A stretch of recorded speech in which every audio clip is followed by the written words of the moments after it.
1967 World Champions, the 8th World Championship for the Cardinals. Red chain names Bob Gibson. Bob Gibson of Omaha. Bob Gibson. Bob Gibson. It's Bob Gibson. There is an old interview with a former National League hitter who was asked what it felt like to face Bob Gibson.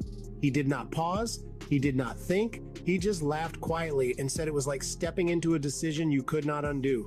That reaction is not unique. It repeats across decades.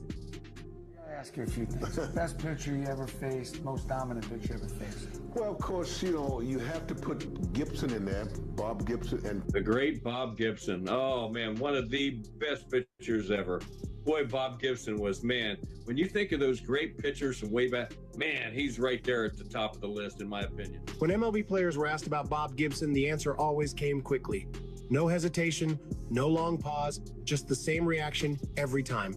Different teams, different eras, different roles on the field. Yet the tone never changes, and that consistency is where this story begins. You know, if Bob Gibson throws one high and tight to me, I'm just going to look at him and go like this. I'm not going to yell at him because he'll whip my ass if I yell at him.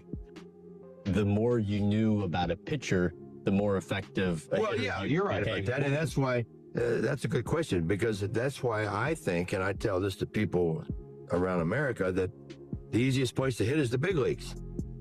Not high school, not little league, Why is not that? minor league. I'll tell you why, because the conditions are better, the umpires are better, the lights are better, and you face the same pitchers over and over and over again. Every once in a while you get a rookie pitcher, and it takes you some time to write down in the back of your mind what he throws. Like I faced Koufax, and I faced Carlton, and I faced Seaver, and I faced Necro and Fergie Jenkins, and year after year after year, and it's just a battle that particular night you're facing them guys. Bob Gibson. You know what they throw because they're not going to change from one year to the next. They're not going to have a fastball, a slider, and a changeup, then all of a sudden come up with a good curveball. Bob Gibson, after 10 years in the big leagues, is not going to come up with a good curveball. Or Tom Seaver's not going to come up with a knuckleball. Bob Gibson was probably the biggest inspiration to me. None of these comments were rehearsed. They were spoken in dugouts, press rooms, and locker stalls long before anyone thought they would ever be put together. Scattered moments shared only because someone asked a simple question. I mean, he's 6'5" and was mean. Bob Gibson, most competitive guy I've ever faced. But no, most of the time you get Steve Carlton was the strongest guy I've ever faced. I mean, I was a teammate for 5 years. I wouldn't mess with Steve Carlton if I had a Smith & Wesson in my back pocket. Did you catch Gibson? Oh. I did. What was that like? I caught Gibson. Well, I got to tell you that I caught Gibson before I caught Gibson because when I was in 1965, I was the starting catcher for the All-Star game in Minnesota. and Bob was the last pitcher coming in. We had this 5-0 lead, the National League, and then American League caught up, tied it up. We scored, went ahead. Bob Gibson came in to pitch the 9th inning. This is a chance to listen to how the people who played the game talked about Bob Gibson when no one was trying to make a point. Just honest reactions said in the moment. I know Bob Gibson never carried a gun, but he certainly had a cannon for an arm. In fact, in the year 1968, the Cardinal right-hander had baseball's all-time lowest single-season earned run average with 300-plus innings, 1.12. Wow. And to think, Bob Gibson, a Hall of Famer, very nearly gave up baseball for basketball. Oh, yeah, that's right. Gibby could have been an NBA player. In fact, Meadowlark Lemon of the famous Harlem Globetrotters once told us how great a basketball player Bob Gibson really was. 1967 World Champions here tonight at the ballpark. None greater than number 45, Bob Gibson, the Hall of Famer. Always good to see you. Thank you. It's always good to come back and see you. Ask players from different eras about Bob Gibson, and you begin to hear a pattern. A quiet exhale, a short laugh, a shake of the head before the first word comes out. Different eras, different teams, different roles on the field, but the first reaction always sounds the same. It is the sound of someone remembering pressure they can still feel in their chest. Some describe it as a different level of intensity. One former hitter said that Gibson carried himself like he knew the entire field before the pitch even left his hand. Another talked about how he seemed to read swings before they happened. A catcher from the 70s said, standing behind the plate against him felt like watching a storm move in. I thought Bob could have played with any team in the league today. I think he could have jumped with it. He could fly. And he had a good jump shot. He was strong, and he could run with the best. Bob came in. We first met him when he played against us on the All-Star Tour. And he was just going around everybody. We thought our feet were nailed to the floor. He was going around us so fast. We'd never seen him before. And he made one mistake. He drove around Andy Johnson, and Andy told him, "Boy, don't do that again." These comments are not exaggerated. Players from the 60s through the 90s used almost the same language when asked about him. They talk about his glare, the way he worked fast, and the feeling that there was no space for comfort. Just execution. Just survival. The consistency in their voices comes from what he represented. Gibson did not rely on theatrics. There was nothing loose or casual in how he competed. He made the game smaller, tighter, more demanding. Hall of Famers explain that he forced them to decide who they were every time they stepped into the box. Those reactions, all so similar, only make sense when you see what he did on the field. Really got a shot at making good money until, maybe like 10 years ago. And we're talking 20-some years ago when I played. When you played for the Cardinals, it was slow at the beginning. Johnny Keane was your manager early on. In fact, he may have been your best friend in baseball in terms of management figures. You go to the Cardinals, as we said before, you develop into a tremendous pitcher. They said that your pitching reflected your mood, all of the inequities that you suffered as a kid, the fact that you were fatherless, that you grew up in poverty. You pitched angry. To understand the reactions players still give when his name comes up, you have to look at what Bob Gibson actually did on the mound. His reputation was not built on myths or clubhouse stories. It was built on pitches that arrived with late movement on command that refused to drift, and on a presence that told hitters they had stepped into his domain. Gibson attacked the strike zone with fastballs that seemed to rise as they reached the plate and sliders that broke just late enough to make even disciplined hitters chase. Teammates and opponents both said the same thing. He controlled rhythm. If the pace slowed, he sped it up. If a hitter looked comfortable, he took that comfort away. His delivery was compact, direct, and carried a force that made every pitch feel intentional. Players often mention how little time they had to think. Once he found rhythm, usual answers stopped working. And and through high school and into the senior Babe Ruth and, American Legion, all that kind of stuff. And I actually had a tryout with the Kansas City Royals and got my collarbone broken at their camp. And I was a junk pitcher. It's pretty good. And Tony La Russa and all those guys, they knew that. And that my hero was Bob Gibson. Ooh. His defining season came in 1968, a 1.12 ERA that forced the league to lower the mound the very next year. But players rarely bring up the number first. What they mention is how every start in that season felt like a message. He threw 9 shutouts. He once ran a scoreless streak past 40 innings. And in the World Series that year, he struck out 17 Tigers in Game 1, a performance that hitters still describe as a kind of controlled fire. And Tony said, "Bob, you're the guy's hero. Why don't you catch the ball for him today?" And then it's like, oh, good. Bob Gibson was not just a pitcher. He was an unstoppable force on the mound. Known as baseball's fiercest pitcher, Gibson embodied intimidation with every stare, every windup, and every fastball that cut through the air like lightning. His presence alone could silence a stadium, and his competitive fire turned every game into a battle. The image of Gibson glaring down a batter is forever etched in baseball history. But what truly sets him apart is the season that still echoes through time. There are smaller moments players remember even more vividly. A fastball inside to reclaim the plate after a long at-bat, a slider that looked hittable until the last foot, a stare that told you he had already moved on to the next pitch. Pete Rose once said that Gibson did not pitch to the situation, he pitched to the standard he set for himself. Hank Aaron said the challenge was not the pitch itself, but the feeling that Gibson did not believe in giving anything away for free. Willie Stargell joked that the ball often seemed to come from behind him, not in front. When hitters from that era describe facing him, they talk less about fear and more about honesty. Gibson exposed weaknesses without speaking a word. He forced hitters to confront timing, discipline, and pride in a way few pitchers ever did. And from those moments, scattered across seasons and stadiums, the pattern in their voices begins to make sense.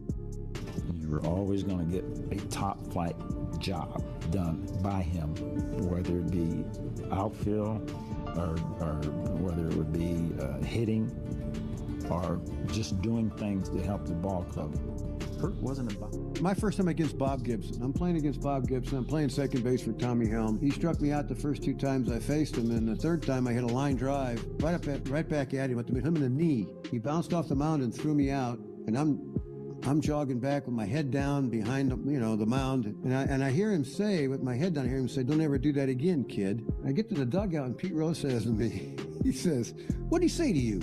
He said, "Don't ever do that again, kid." And Pete gets up on the top of the dugout steps and starts screaming at Gibson, "Gibson, you ain't got nothing, and you ain't got nothing, leave the kid alone," and all that kind of stuff. I was thinking, wait a minute, Pete, I got maybe one more swing at this guy. Sure enough, my next time up in the top of the 9th inning, first pitch, he hits me right here. I mean, I couldn't run away from it. He and he did it on purpose, and it hurt. I got to first base, and our first base coach, Hal Smith, said, "Don't let him know it hurts." And I'm thinking, okay, I won't. See Darryl Cheney's full interview by clicking the link below. These comments were spoken years apart in different places and for different reasons. A post-game interview in the 60s, a reunion panel in the 80s, a Hall of Fame weekend conversation in the 90s. On their own, each story feels small, almost casual. But when you line them up, a clear pattern begins to form. Players did not describe Bob Gibson in complicated ways. They used simple phrases that point to something deeper. One hitter said Gibson never needed anyone to notice him. Another said he worked with a silence that carried more weight than shouting. A former catcher explained that Gibson did not chase drama. He arrived, did the job, and walked off the field as if the performance meant nothing. These were not polished speeches. They were loose memories shaped by years of distance, yet they pointed in the same direction. Bob Gibson pitched 39 of those 90. 39 out of 90. Only one other pitcher in the history of the game over the last 10 days of the season, last 3 games, plus the World Series, culminating in a complete game victory. What stands out most is how little ego appears in these recollections. Players remember a man who demanded excellence from himself before demanding it from anyone else. They talk about how he prepared in quiet corners of the clubhouse, how he ignored distractions, how he refused to let praise alter the way he saw the game. Even opponents admired that discipline. They saw someone who never let emotions blur the moment. A mental picture forms when these voices come together. You see a pitcher who understood pressure but never performed for it. You see someone who saw baseball not as a stage but as a craft. He did not need to gesture or celebrate to show dominance. His control, pace, and intent spoke for him. That is why the tone is the same, whether the memory comes from a superstar or a role player who only faced him a handful of times. And I know Gibson used to say, "Get me some runs." He always complained about runs. Somebody said one time, Still does. "We got a run in the first inning." He said, "There it is, Bob." The pattern also reveals something rare. Players did not remember being intimidated by the man. They remembered being sharpened by him. Gibson left them with an understanding of what true consistency looked like. He showed that greatness could be quiet, steady, and completely unbending. That steady presence is what players remember most, and it leads to a truth that extends far beyond the numbers. 2 strikes and a ball. The pitch to K-Line. Got him! Listen to the silence. He has just tied a World Series record. Here's Norm Cash now.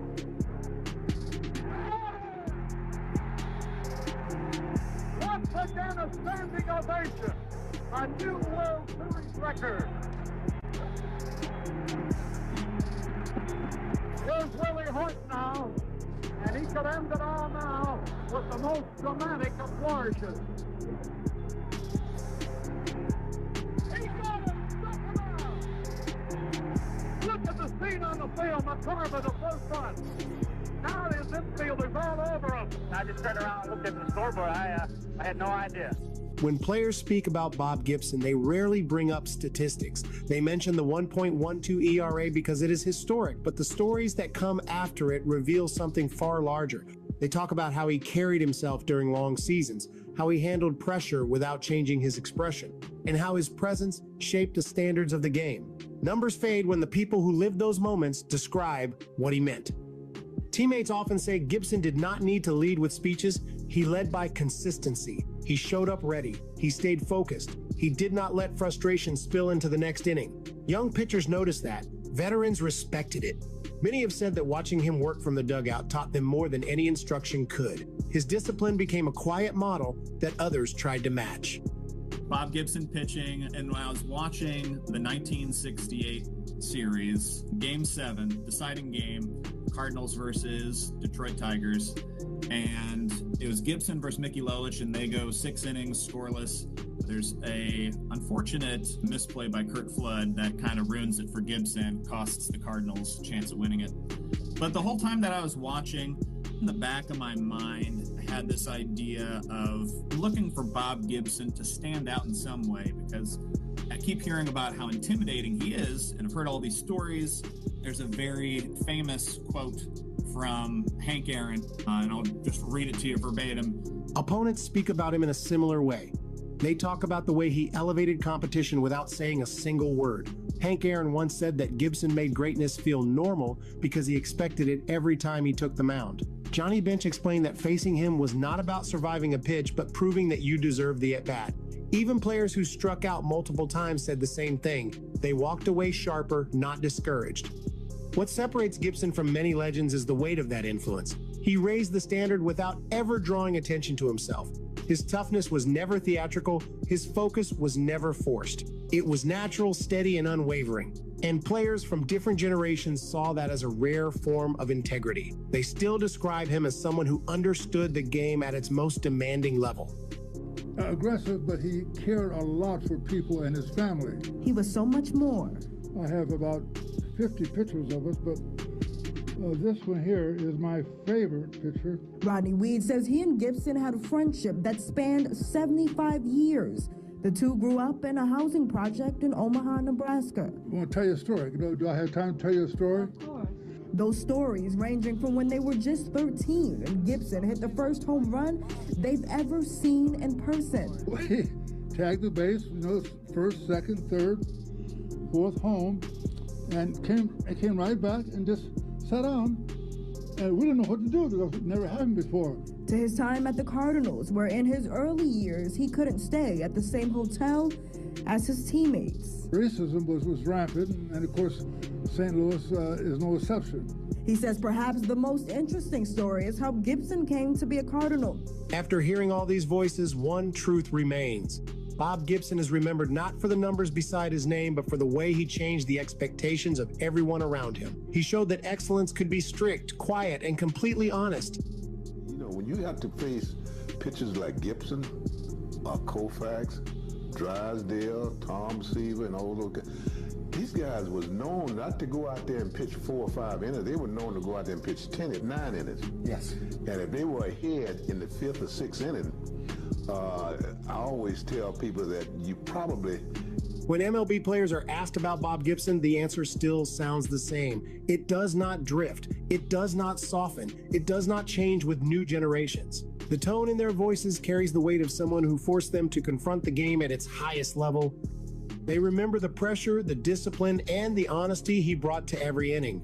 They remember how he raised standards simply by meeting his own. And they remember a presence that made even the greatest players measure themselves differently. After all the years, all the games, and all the voices, that consistency is what places Bob Gibson where he remains today, not just as a legend of his era, but as a force whose impact still echoes whenever his name is spoken. 1967.